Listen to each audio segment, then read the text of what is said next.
It's Chelsea Flower Show time again, and it always reminds me of that great unspoken tension in the garden world between designers and plants people. For instance, my colleague Robin Lane Fox really can't see the point of show gardens. On the other hand, I regard plants as building blocks. So let's go and examine the argument. Nothing quite sums up the risks and rewards of growing flowers and plants as peonies, especially if the plants have to be ready in time for the Chelsea Flower Show. Kelways, the doyen of the peony world, have been exhibiting at Chelsea since the show began in 1913. Peonies are one of the more difficult plants to produce for the show. They are quite short-lived, and it's all about the timing and making sure that when you actually present the flowers for judging on the Monday, they're at that absolute peak of perfection. People always say peonies only last 5 minutes.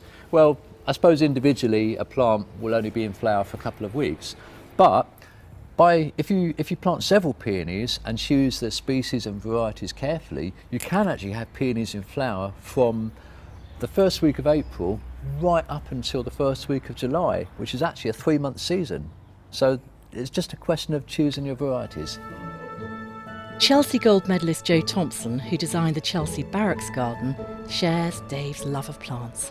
It's all about shape and colour, so I love a deep red rose with a beautiful blue salvia in front of it, and then a lovely umbel such as Mathiasella, the lime green of that really picking up the blues and the reds of the rose.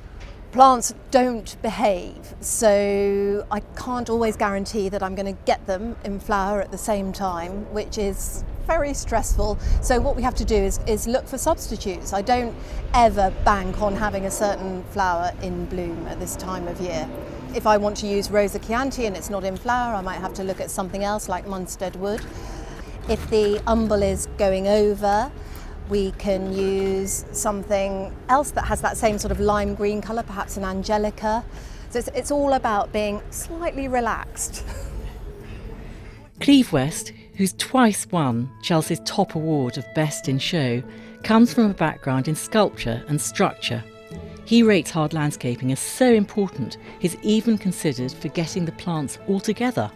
My favourite part of the hard landscaping is the Forest of Dean sandstone which we've used. We've used boulders and stitched it together with some lovely dry stone walling. And then for the terrace we've used the same stone but cut into slabs. I've really enjoyed it to a point where I almost didn't want to put any plants in. In fact, I'll be honest, I didn't want to put any plants in at all. It looked good enough for me to just gravel the whole thing and be done with it, but I know I'd have got in heaps of trouble. It is the Chelsea Flower Show after all. You'll be pleased to hear that Cleve has in fact added the odd plant or two to his design. But to get another view, I've come to Clifton's nursery in London, which supplies plants as well as hard landscaping to the seriously well-heeled. Matthew Wilson is Clifton's managing director, as well as being a bit of a TV and radio star. Where does he stand when it comes to plants versus hard landscaping? I'm going to be very middle ground and say both. Oh, Matthew, it's an English fudge. You can't do it. Well, it is a bit.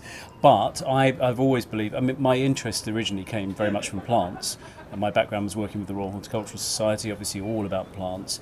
And I suppose I learnt to appreciate the role of hard landscaping later. But now I would say that I think the two are inseparable in a really good garden.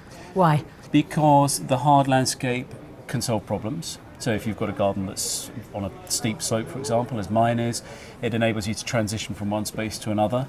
It enables you to pick out particular vistas or focal points and follow a line. It allows you to create spaces for the plants to work in, and I think you need to have that balance for it to work. So you're at the Chelsea Flower Show this year with a garden. So how are you getting the balance between design and flowers there? Well, this particular plot, which is the rock garden plot, actually probably requires more hard landscaping than I would normally put into a garden because it's all level changes and lots of retaining walls and lots of structure. So it's probably about 50-50 hard landscape and planting. I would normally go for about 60-40 as being my preference with the emphasis on planting. Plants are gloriously unpredictable. That's their attraction and indeed their hazard. And so when this rhododendron Percy Wiseman started blooming early on Matthew Wilson's garden at Chelsea, it had to be removed, and the garden was saved by good design. So maybe that's the solution to this tension. It is a good old English fudge, a compromise. Unpredictable plants corralled by disciplined design. This is Jane Owen for the Financial Times.